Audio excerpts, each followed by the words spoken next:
Hello friends, welcome back to my YouTube channel Nayan technician. তো বন্ধুরা, আজকে আমরা শিখব 6 কাটিং বোর্ডে 4টা 5 পিন এবং একটা সুইচ কিভাবে লাগানো যায়। সময় নষ্ট না করে চলো ভিডিওটি শুরু করা যাক। সো বন্ধুরা, আমরা ফার্স্টে এই 4টা 5 পিন বসানোর জন্য এই 5টা সুইচের ঘাট কেটে নেব। চলো ফ্রেন্ড, কাটা হয়ে গেল।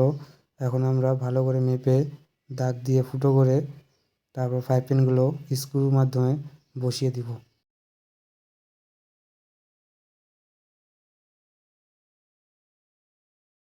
তো ফ্রেন্ডস, দেখতে পাচ্ছ তোমরা যে 4টা 5 পিন এবং একটা সুইচ ফিটিং করা হয়ে গেছে।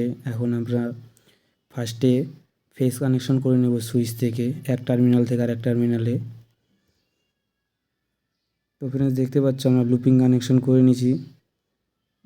যে কোনো কালারের তার দিয়ে করলেও কোনো অসুবিধা হবে না, কিন্তু ভালো করে টাইট স্ক্রু দিয়ে টাইট করতে হবে। তারপর আমরা নিউট্রালটা কানেকশন করে নিলাম। নিউট্রালটা কানেকশন করার পরেই এই প্রান্ত থেকে নিউট্রাল আর এই প্রান্ত থেকে ফেস বার করা